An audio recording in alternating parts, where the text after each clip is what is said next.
The show starts in 3, 2, 1, go. Good morning, CaneSport. It's the 5th of August, 2025. I'm Gary Ferman, the publisher of CaneSport.com, joined this morning by our managing editor, Matt Shodell, and the newest member of our CaneSport team, his Good Morning CaneSport debut. Everybody meet Luke Cheney as we discuss the news of the day. And Luke, I'm just going to tell you, we call this show Good Morning CaneSport, and it's the news of the day. But what it really, really, really is, and Stephen Wagner will be the first to tell you, it really, really, really is the Matt Shodell Comedy Hour, because that's the only reason anybody watches, is just to hear Matt tell jokes, Matt be miserable. Everywhere I go, all I hear, oh, Matt. That's the show. This is the miserable morning show. That's the appropriate name for it, 100%.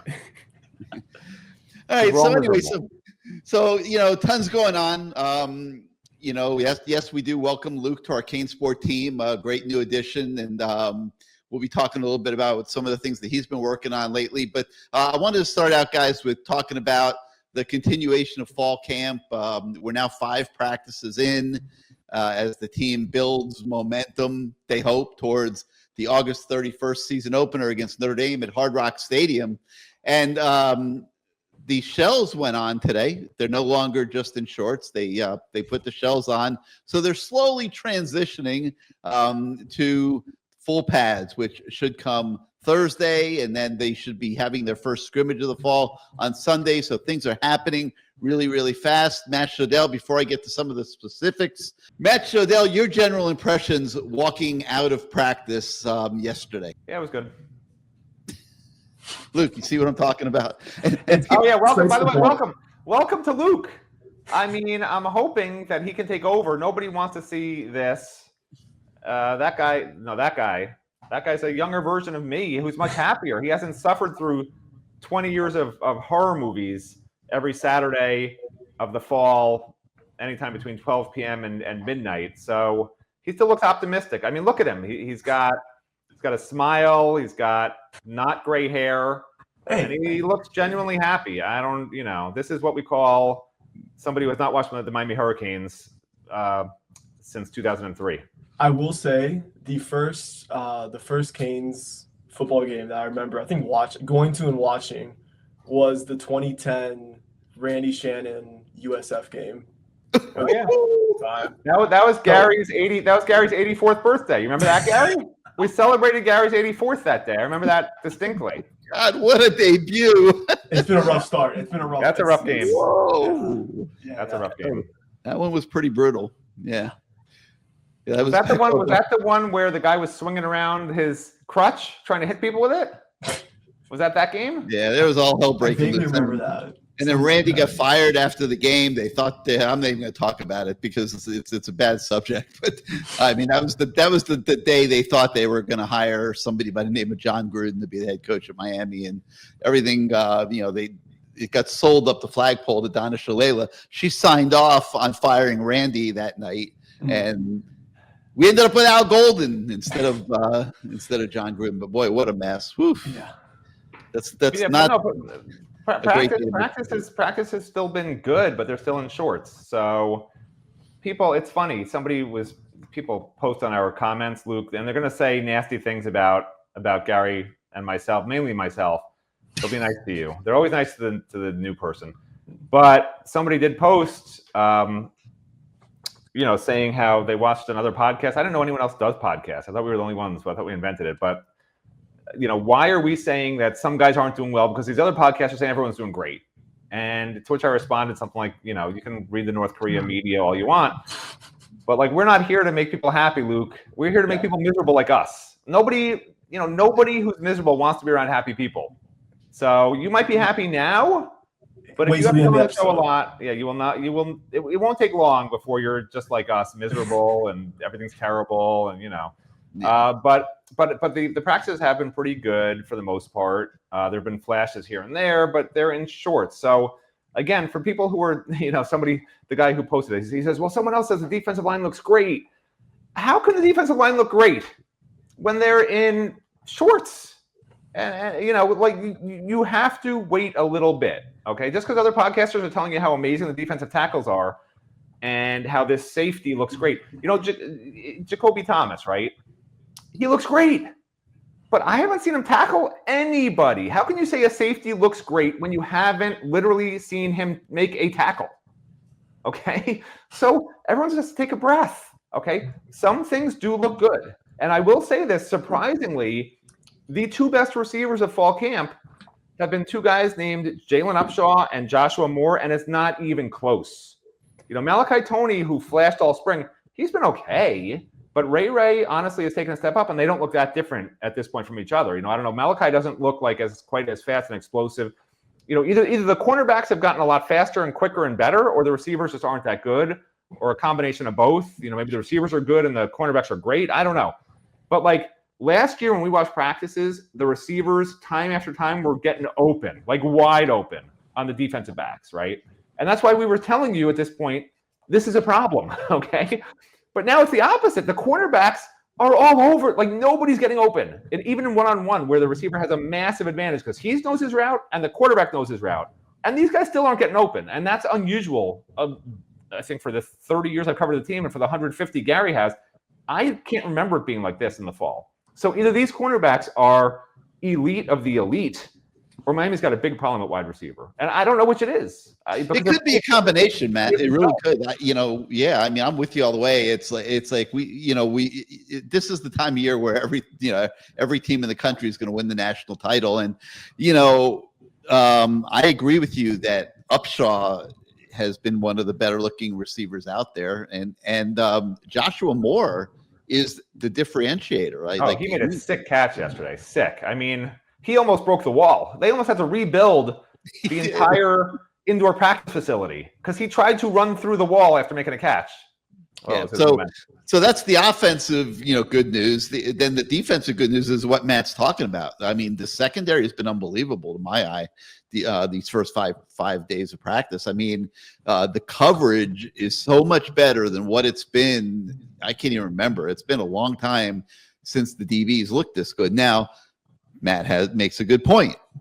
Are they looking so good because they're so great, or are they looking so good because the receivers are not as good as they've been in the past? And there's not a lot of proven in this receiver core. So, Luke, nobody wants to listen to me and Matt. They want to hear what you have to say. When you watch. Oh, hold on. I got to test him first. This is called the Azubi Challenge. Okay. What is your prediction for the Miami Hurricanes final record in 2025? 9-3. Wow. You failed the Azubi Challenge. He says 12-0 every year. It doesn't matter. Every year Azubi doesn't matter. They're undefeated every year. Every year. And by the way, this is the year. 9-3. I talked to two veteran reporters who covered the team yesterday because we were very bored at practice. One of them predicted 9-3, and the other predicted 10-2. So before all these fans get all upset because Miami's ranked 10th in the coaches poll, and by the way, the coaches voted Miami 10th to screw Mario. That's why they did. It's all political. They want to put the pressure on Mario so much that he can't help but fail. Like, I just want the season to end now. I'll take 10th. Let's start the playoffs. Because if Vegas is setting a line right now, and you're saying I'm betting on Miami being 10th or better, Vegas will give you some very good odds on that, okay? The coaches poll did Mario a disservice because Mario doesn't want to be ranked 10th. He wants to be ranked 20th or 25th. And I know people say, oh, but then you'll be better off because look what Alabama did to Miami last year. They were ranked higher, da-da-da-da. You still got to win the games. You still got to look good. It doesn't matter in an expanded playoffs if you're 10th or 20th in the first poll, okay? So yeah, I think there's a concerted effort by national coaches to rank Miami higher than they think it's going to be. Is that crazy of me? Maybe I'm crazy. I don't think coaches like Mario. I don't think coaches like Miami. So for them to rank Miami 10th in the preseason poll when everyone else is saying 15 to 25, that's Mario. F you. We're putting the pressure on you because now if you finish 20th or even 11th, you failed, bro. Hey, Luke. Am I wrong? Luke, I'm going to do you a favor here. I'm putting Matt on mute, okay, so that you can get a word in, okay? Like, Jesus. I think it did catch me by surprise a little. I expected Miami to be more in that 13 through 16 range. In all honesty, I was a bit surprised they were ahead of teams like Illinois and Arizona State who are bringing back like a billion starters. Yeah, I think with 9-3, I think this year's Miami team will be better than last year's. But the way the schedule is laid out, and I'm sure you guys have talked in extent about this, but it really does Miami no favors at all. Having 2 bye weeks and a 3-week span, and then ending the season off, and you know what? This might be a little Debbie Downer of me, but I am so unbelievably confident that they're gonna drop one of those last 2 games against VTech or at Pitt. It's just it's 2 full weather games to finish the season. I just feel like there's gonna be a loss there. Let me. And by the way, you do know I can mute and unmute myself, right? Like I just unmuted you. He was done. I unmuted myself. Try to mute me no, again. I unmuted you. Mute me. I can unmute myself. Mute me. I dare you. Mute me. I know you can, but he got a few words in. I mean, give him a break. All right, listen. So I do have some concerns. I don't know whether I'm going to predict 9 wins or 10 wins or what I'm going to predict yet. It's still early. We don't have to. I don't make predictions until 2 days before the season starts. But I see this football team as being totally different than last year. I see it being built around the defense. Believe it or not. I think the defense is going to have a much more pivotal role in this season than last year. I do not think that the offense is going to challenge to be the number 1 offense in the country again. When you ask me, like, what's the strengths of this offense? To me, it's the offensive line and the running game. And with all respects to the $4 million man at quarterback, I think that there'll be at least 50-50 run pass balance here this fall. It would be negligence not to be when you've got Mark Fletcher and Jordan Lyle in the backfield and this level of offensive line. So it's going to be interesting. That could mean close games, quite honestly. Somebody's been asking me about the over-under for the Notre Dame game. I would say take the under if I was giving advice right now. We'll wait until we do the Lee Sterling show the week of the opener. But I love what I see from these defensive backs. But like Matt said, we don't know, are they being tested to the level they're going to be tested, say, when they play Notre Dame on the 31st. So it's all going to be very, very interesting. All right, let's touch base on just a few things that came out of yesterday's practice. Matt, you and I were standing there watching, and we saw Hayden Lowe at one point just absolutely pancake Tommy Kinsler. And we've been talking a lot about Hayden Lowe being a true freshman who could contribute right away. And I believe that's how it'll play out.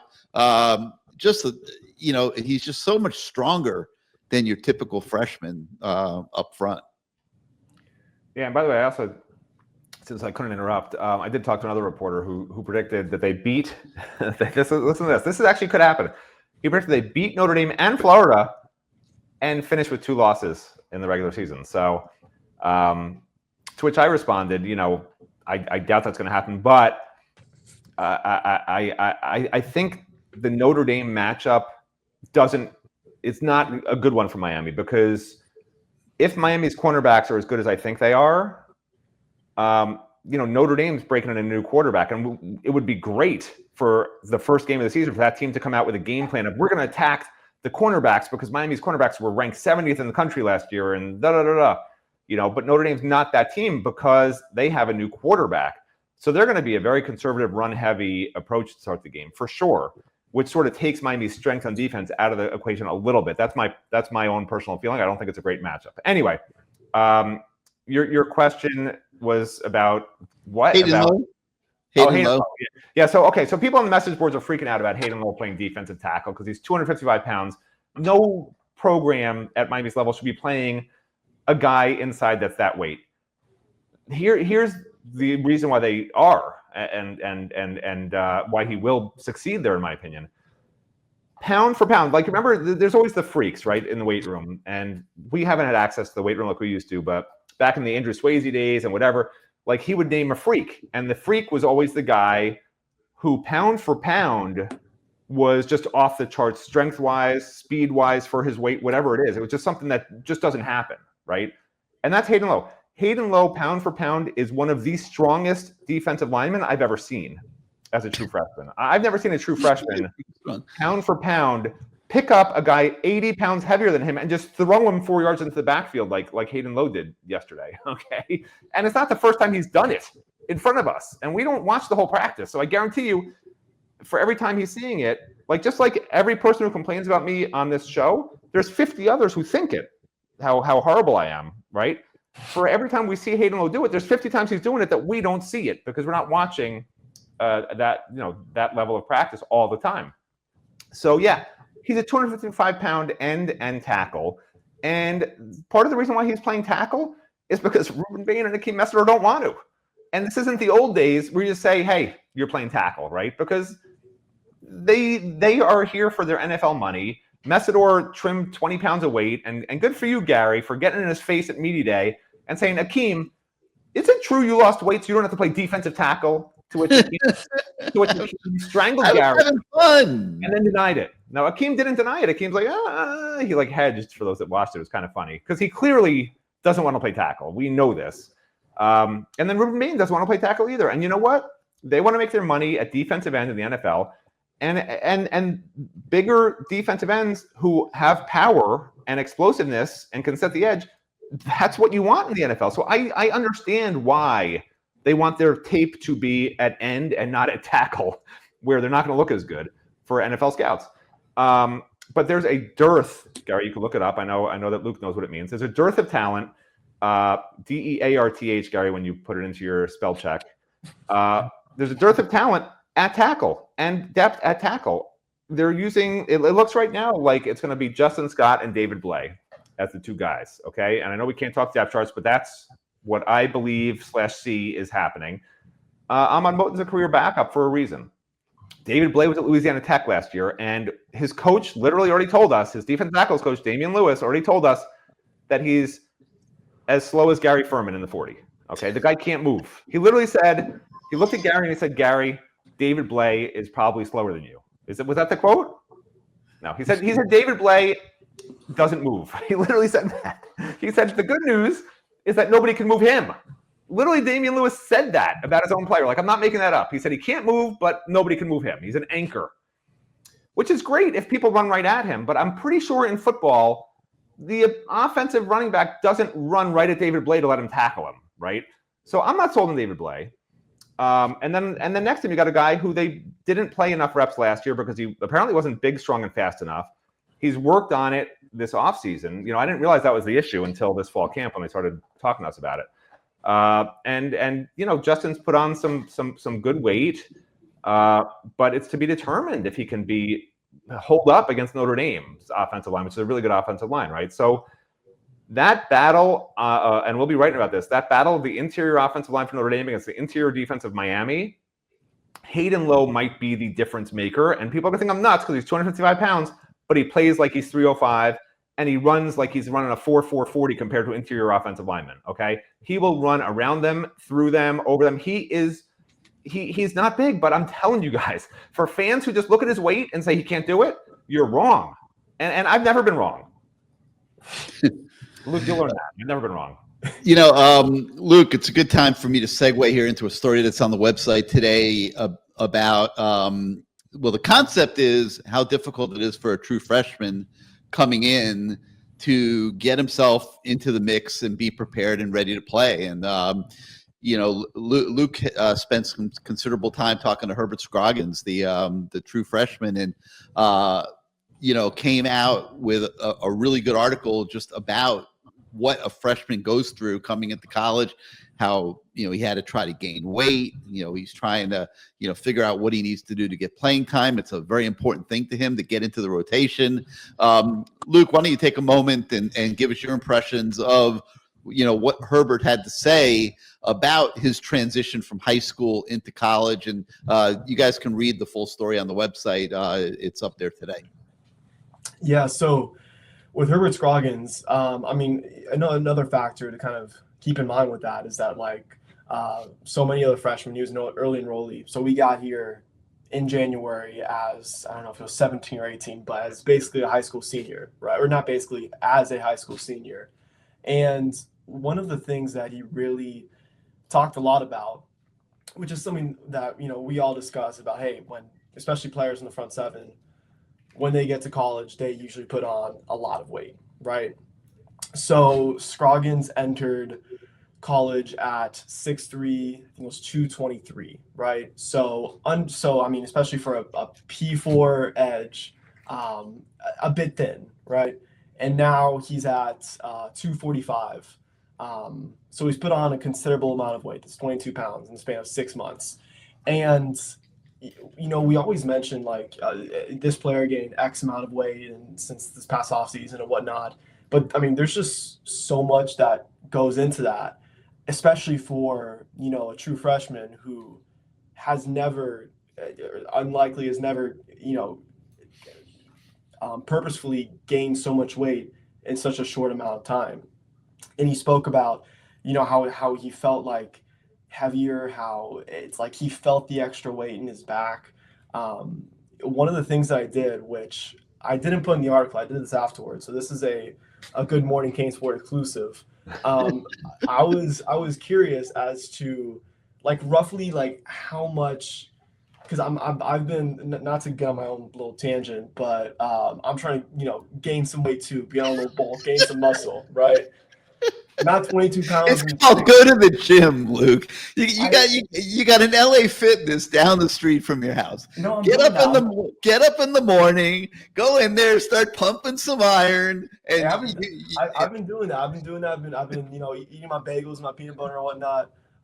But not to Herbert's extent, right? So I was just curious. So I put in because like they have those like little apps that tells you how much you need to eat. So I put in, like how much, let's say I was Herbert. Let's say I was 6'3", 223. I'm not, but let's say I was in January. How much would I need to eat on a daily basis to gain 22 pounds in 6 months? If I was, another thing to consider is that he's, very active in spring football and summer workouts and whatnot. Guys, and this is ballpark, is eating upwards of 4,800 calories a day, which is insane. And that's not, processed, calorie dense BS like McDonald's and Popeyes and all that sort of stuff. Like, no, he's having nutrient dense, nutritionist outlined specialized diet for him. So that's a major shift for, someone who's a high schooler versus a now college player. And he mentioned that one of the things that he had to do to adjust this weight is really key in on those speed specific workouts, because he didn't feel as fast at first when he put on all that weight. And I think that's one of the things that is why we see, especially at skill positions, how a guy who was a receiver who was 170 eating 2,000 calories a day, who looks super fast in high school, all of a sudden he goes to college and he looks a lot slower. That lack of emphasis, or not enough emphasis while gaining weight, and also working those fast twitch muscle fibers and really keying in on the speed workouts is so important. And he did say that he feels faster now, but it just had to take a little bit of time. But it was just very interesting how he managed that whole ordeal, because for a first year college player, that's a massive transition. Well, before I go and start talking about Justin Scott, have a 5-star coming out of high school who came into college, and he wasn't really strong enough either, and that's why he didn't get a chance to compete last year. I got to ask you, why are you looking to gain a lot of weight? I'm a little thinner than I want to be. I have a goal. Matt Shodell's thin. Look how great it's worked for him his whole life. That's true. Hey, but a little bit more muscle. I'll be in a good spot. It's a good medium I need to find. All right. But anyway, so like a lot of these freshmen, it doesn't matter what they're rated coming out of high school. I mean, they come into college with weight. They're too light. They're not strong enough, and that's why, especially at the line of scrimmage, it's so hard for them to contribute so early in the careers.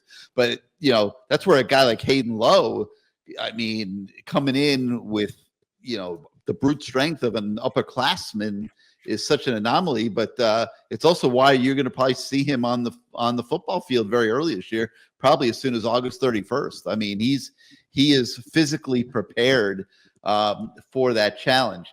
All right, just some other things. Matt, let me go through some of the other stuff that you noticed in practice. And Cole McConaughey, he's another example. He's a second-year guy now, and we're watching one-on-one workouts yesterday, and he's getting pushed around pretty easily. And this is a guy that we thought was going to contribute relatively early in his Miami career, and now it's not looking as probable. And weight and strength are a big part of that. So another example of what we've been talking about here. So some other things that came up in practice. We've been spending a lot of time watching Alex Bauman. He's the new tight end. And, Elijah Lofton is not your prototypical tight end by any stretch of the imagination. And as much as he's capable of contributing, just is not your standard tight end. So Miami went out and got this Alex Bauman kid from Tulane. And it's so that they can have a traditional tight end in the red zone or in short yardage situations where they need it. And we were told that Bauman's also capable of getting down the field and catching passes. And, Matt, it's a little uneven in that regard. I think we both agree on that. And we got to see more. It's only been a few practices. But if I were to ask you right now, your thoughts on Alex Bauman's contribution to this offense, what do you think it'll be? He can get downfield and get wide open as long as David Blay is covering him. But if he's got a safety who can move on him, he's not going to get open. It seems fairly obvious. He's a long strider. He's not fast. He's not explosive. As a pass catcher, what he is really long and long arms and tall. And which is why Tulane identified that in him, which is why almost, I think, 50% of his catches last year were touchdowns, because all he do is lob the ball up to him. He's a perfect guy in that situation. If you've got a guy, who's even a 6 foot, 5'11" safety, and I know some of them are taller, but you got a 5'11", 6 foot safety trying to cover him, he will catch a touchdown lob on you all day long. He uses leverage, he uses his body really well. He's got a big body, but he's not a guy who's going to get open as a route runner. So essentially, all he's going to be good for is send him up the field against a smaller safety one-on-one and let him go up and try to grab a lob. That's all he's going to be good for. He's not a guy who's going to be across the middle in traffic trying to wiggle free, sitting down in his own. He's not going to get there with him in the red zone. You could scheme with him. That's what I'm saying. In the red zone, he's going to be fine for that. What I'm surprised with, because I had heard mixed reviews on his blocking before he got here, he's an excellent blocker. I was watching the drills yesterday, specifically watching him, and he's very physical. He wants to do it, which is half the battle, honestly, for guys who block, because a lot of them don't want to block. And I think he's going to be a real asset. So I originally this year, last year they played 4 tight ends, 150 plus reps, right? 4 different tight ends, 150 plus reps, including Cam McCormick, right? I think that I thought heading into this year, they were going to probably just use Elijah Lofton and have a sort of different looking offense with more throws to different receivers, doing a lot more 3-4 receiver stuff. But having seen how he blocks and knowing Mario, I think there's going to be a lot of 2 tight end stuff, a lot of Bauman attached, and then Lofton just moving around, maybe going in motion, being out wide, being at H-back, maybe even, going in motion and lining up as a second running back, right, where he can run the ball hypothetically. He's good enough to do that, and he will do that, I think, sometimes. So, to me, this whole season rests, people say Carson Beck, and I do believe that too, okay? It rests on Carson Beck's shoulders, but just as equally, it rests on Shannon Dawson, because I've said it before, and I know fans don't like to hear it, but it's the truth. He's proven nothing. He came in from Houston, where, Houston's not a top program, and at Houston, he had an NFL quarterback who went to the Cardinals, an NFL receiver who went to Houston, right? And those were the 2 guys who were the entire offense, right? Toon and And who was the slot guy, Luke? This is your big test. Tank Dell. Thank you, Tank Dell. That was your big test because I can't remember anybody's name. So I knew we hired him for a reason. Okay. So then Shannon Dawson comes to Miami, and he has a rough first year because the quarterback play was uneven. And then last year, you could say he ran the number one offense in the country. You know, he proved himself. It was his breakout year for Shannon Dawson. Well, guess what? Shannon Dawson tried to get promoted, right? When you have that kind of year, you're looking for another job. You want to be a head coach. That's what coordinators do.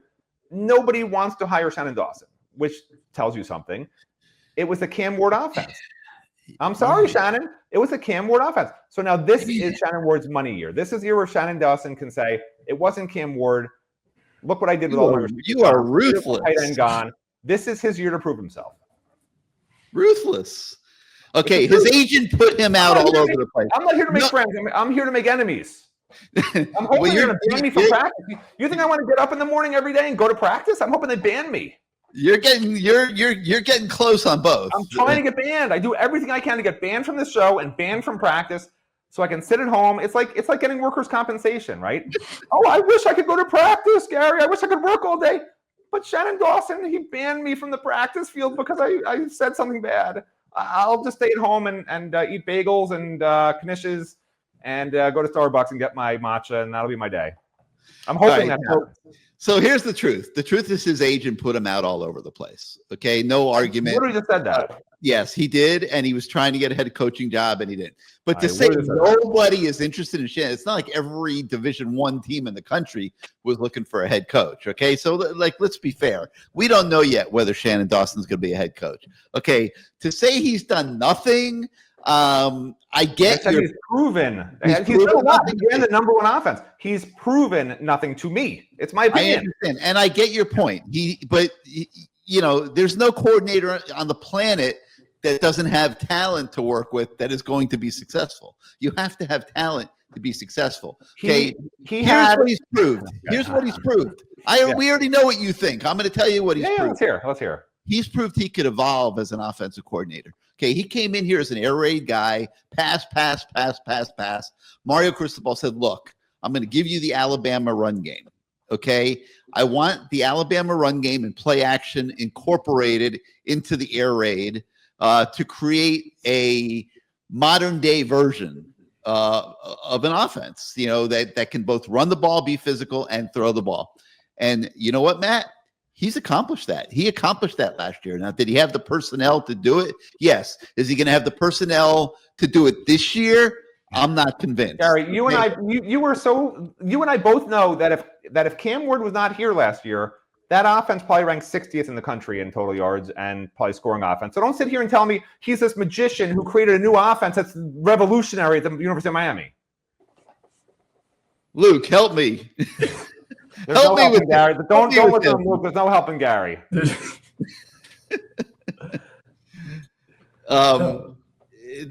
He accomplished it last year. Wouldn't you agree, Luke? Yeah, I think that. He proved that I thought just schematically the offense. There were some really interesting. Just in the different route combos and the different, just how it developed throughout the season, how the run game got going throughout the season. He proved himself in that regard. They were one of the top 10 teams in the country running the ball. I'm going to translate. I'm the Luke translator. I'm the Luke anger translator. I'm going to translate what he just said. Okay, let's hear it. What he just said is Gary's wrong, but I'm scared to say it. That's the translation of what Luke just said. I think that was Shannon. This is a proven year for Shannon Dawson. I think that's fair. I think that's fair to say. I think that the consensus is that he's a good offensive coordinator, but if he was widely regarded as this great, modern, evolutionary guy, there would have been more love for him when it came to head coaching jobs. So I think this is a proven year for him, and showing that he can still put together a top 25 offense. I think that's what is the expectation for this Miami offense? Top 25, top 30. with a receiving core that is, for the most part, very unproven. I think if he does that, then that would, I think, quell a lot of some of the doubters like Matt out there that, aren't fully convinced of, what he brings to the table. I didn't say I'm not fully convinced, Luke. I said he has to prove it this year. And this is like the movie Twins, right? Luke is Arnold and I'm Danny DeVito because he says the same thing. Because he says he says the same thing that for those of you that don't know the movie, they're twins, but Arnold got all the good genes and Danny DeVito got all the bad genes. Okay, Luke says the same thing I say, but he says it much nicer. I just don't care. Luke said the exact same thing I said, Gary, but he said it really nicely. He said this is a prove-it year, and he did a really good job last year. The offense was number one in the country. Like I said all that stuff too. Just I said it really nasty, and he said it really nice.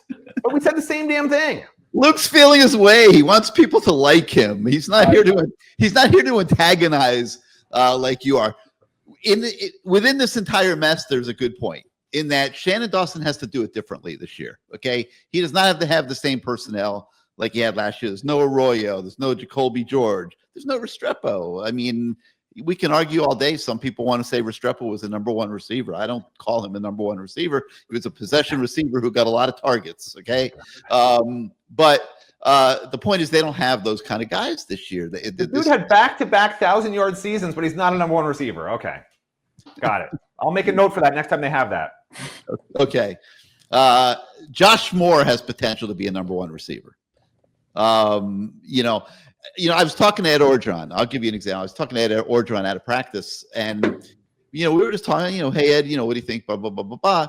And we were talking about the receivers, and he's like, the subject of a number one receiver came up, and he said we were talking about C.J. Daniels, and C.J. Daniels was brought to LSU from Liberty to be that kind of dude, and he never was able to be that. And when you're at LSU, where obviously Ed Orgeron was the head coach, he says, your number one receiver is Jamar Chase. Like that's the level of player you're talking about when you talk about a number one receiver. That's what I'm talking about when I say number one receiver. And we haven't had Jamar Chase. Are you kidding? Then there's no number one receiver probably for the last 20 years at Miami. Yeah, but we haven't had one. I mean, Amon Richards could have been, but he got hurt. But no, we haven't had that kind of guy here. I think Josh Moore has a chance to, if he works hard and stays with it and keeps his head screwed on straight and learns his plays and shows up for this team this year. I think Josh Moore, not this year because he's a true freshman, but he could evolve very quickly, certainly by next year as a number one receiver. He has number one receiver talent. Go ahead, Luke. I was just going to ask, so you think for a guy to be a number one receiver, he has to be an outside. Do you think that by your definition of a number one receiver, can it be a slot guy, or does it have to be an outside X type receiver? It can be if he changes the game. Restrepo didn't change the game. Restrepo got a lot of targets and a lot of catches, but he wasn't a game changing receiver. Other teams had to scheme for him, and that opened up other guys to make plays. What are you talking about? Oh my God! I don't. Listen, to me, a number one receiver isn't based on body size or height or weight or speed. If it is, you're right. He's not. To me, it's based on production, right? If a guy is putting up 100 yards a game and a touchdown a game, that by definition to me is going to be a number one receiver, whether he's 4'8" and 500 pounds and runs a 5'4" 40, or whether he's 6'5", 185 pounds and runs a 4'2" 40. It's based on the production. He's number one because he's the number one target and he's got the number one yardage for the team, and he produces at a high level. That's a number one receiver. And you can have more than one number one receiver, right? You could argue that last year, Restrepo clearly was the top receiver. You're saying he's not the number one receiver, I guess by definition. But you could claim that, Isaiah Horton, Jacoby George, there was guys that were so productive last year also that in different games, they were the number one receiver for the team in those games, and they looked like a national number one receiver in some games, but not consistently. So the number one receiver not only has to put up numbers, but puts them up consistently, which is all that Xavier Restrepo did for 2 years. Okay, so I don't know how you don't call him a number one receiver. By definition, he performed at a high level pretty much game after game. Here's how I'm going to settle this debate. I might let Luke be the tiebreaker and see what he thinks about this. But first, I'm going to go to where we go to for everything these days: AI, ChatGPT. And I'm going to ask the question: how would you define a number one receiver in football? And here is what the supercomputers tell me: is the go-to option in the passing game. Okay, Restrepo passed that first checkbox. Yes, he was the go-to option in the passing game. Regularly faces the opponent's best cornerback in coverage. Now, was Xavier Restrepo every single week? Was the other team putting its best cornerback on Xavier Restrepo as opposed to keeping them on the outside, or would they normally play? I don't think so, Matt. I don't remember seeing that once. I don't remember any opponent ever scheming against Miami last year and saying, I got to have my best cornerback on Restrepo every single play. Okay. So before you go on, let me tell you what I just did. I typed into AI, has Gary Ferman made incorrect predictions? Okay. Do you want to know what AI says? Because you're using AI for shit. It doesn't seem like it's very, very good. I love AI. AI solves every problem on Earth. You want to hear it? Just like any sports analyst or predictor, Gary Ferman, despite his vast experience and knowledge of the Miami Hurricanes, has likely made predictions that did not come to pass. It's inherent in the nature of sports analysis and prediction that unexpected outcomes can and do occur. One specific instance where his prediction had been called into question relates to his assertion that Mario Cristobal's job was not in jeopardy, even when odds makers suggested with a high probability of him being fired. Like, AI doesn't know what it's talking about. Are you making this up? AI does not know. Really say that, or are you making this up? Are you making this up? That's what it really says. I will take a picture of it and text it to you literally right now. I'm going to send it to you. You can put it up on the screen, okay? I'm not making this up. Oh, that's incredible. All right, but anyway, the next qualification: runs a full route tree, meaning they're used in various routes, deep, intermediate, and short. Put that up on the screen. I just texted you AI. I can't. You don't know how to do that because you're not good at AI? I don't think I could put it on the screen. Oh, all right. Well, you can hold it up. Like no one's gonna be able if I hold up my no, you can't even read it. No one's it's impossible. Oh. But something's coming in. It's all back. Whatever. Yeah, you're not gonna be able to read it, but you just read it. But that is hysterical. Wow, it really does say that about Mario. Don't rely on AI. AI thinks Mario Cristobal on the hot seat. That's hysterical. Anyway, Restrepo, did he have the full route tree at his disposal?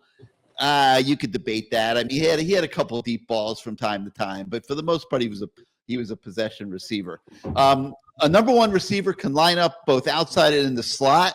I think you would agree that, and it says that they are often outside receivers. I think you would agree that Restrepo is a slot receiver. Now, key traits of a number one receiver: excellent route running, check; reliable hands, check; ability to win contested catches, I would say check on that. Explosive after the catch or a deep threat, no check there. But the bottom line is, I'm not going to go on and on, but he was I'll compromise and I'll say he was a borderline number one receiver because of his production, like you say. But Luke, I'm going to let you weigh in here and kind of break this tie. Yeah, I'm coming a little bit in the direction of Matt, just to be nice. But your thoughts: was Xavier Restrepo a number one receiver or not a number one receiver? Yes.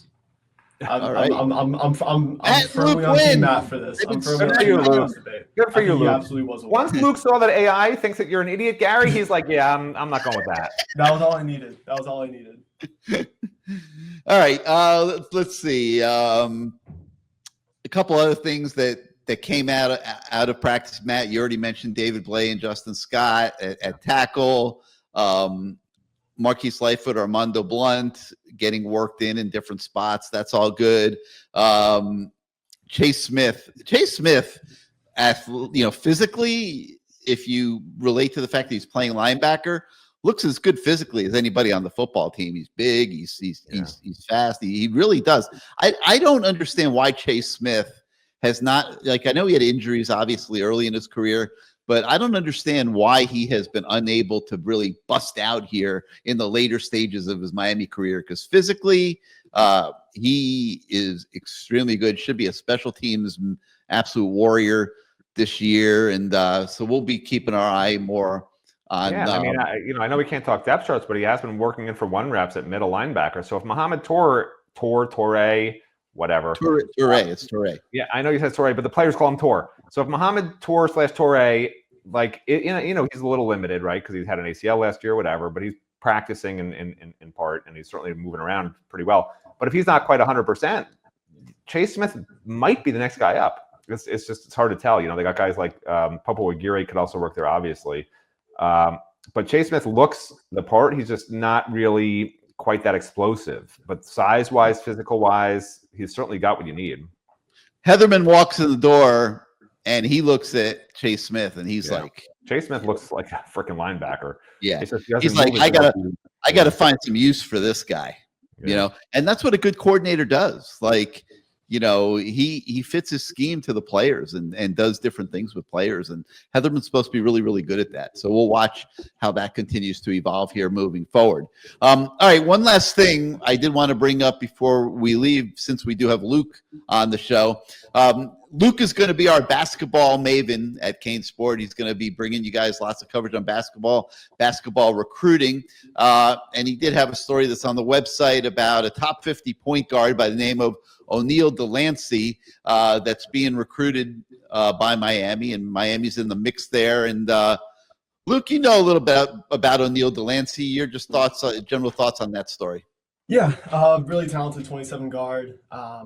He's finished in the top 5 of both points and assists per game on the 16 and under EYBL circuit. Florida guy, not a local guy, but a Florida guy. He's going to be at Montverde this year. So going to play with some of the best when it comes to competition. But yeah, great shooter, or solid shooter, I would say. I like what he does in the pick and roll. Has a good feel for the game, which is like feel is really what you want to see from these high school guys. Do they know how to make the right pass? Do they have more assists than turnovers? Because assist to turnover ratio is a huge thing that college scouts and NBA scouts look at when evaluating a player's feel for the game. So yeah, he's a player that we'll watch throughout his recruitment. I mean, like I said, he's a 27 guy, so there's a lot of time still left in it. He's rising quite a bit after this EYBL season that he had. 6'2", so he's not the biggest guard. He'll play point guard. I think some sites have him as a combo guard, but I think we have him as a point guard. And he's going to end up as a top 50 to 75 kid in his class. We'll see what happens, but he's a good player to watch out for. All right. Well, Luke made it through his first Good Morning CaneSport show. It was a doozy. I'm sure he'll be hiding if he sees me texting him, say, "Hey, Luke, come on Good Morning CaneSport with Matt and I." Luke will pretend to be at the LA Fitness pounding weights, trying to gain weight or something. I don't know how quickly he's going to accept another invitation to come on the show after this fiasco that he had to sit through. Can we turn down invitations to come on the show? Is that a thing? I don't know. I'm allowed to turn it down? Is that a thing? It's in your contract. People love you too much. Your fan club is too massive. Yeah, that's right. The 2 people that don't hate me. Luke, somebody once posted, this is not a joke, they posted, I listened to the Good Morning show, and when my dog hears Matt's voice, he runs out of the room. That is nuts. Yeah, I think it's true. All right, that's going to do it for this morning's Good Morning CaneSport. If you're not yet a subscriber to CaneSport.com, we have Luke on board now, so it's a great time to come and get your subscription. The information's been at the bottom of your screen. Your subscriptions allow our entire team to do what we do every day to make you the most knowledgeable fan in America, despite Matt Shodell's input. And so we really would appreciate it if you guys come on board and join us. We don't think you'll be sorry. We think that once you jump in, and you'll be a lifer, because we have a lot of fun on the CaneSport.com website every day, and we do bring you guys a lot of coverage. I think we've had like 40 stories that we've given you guys in the first 5 days of fall camp. So we will be pounding you with coverage. You will get to know your team very, very well. Come be a member at CaneSport.com. So for Luke Chaney and Matt Shodell, I'm Gary Ferman. Thank you again for joining us this morning, and we'll see you next time, everybody.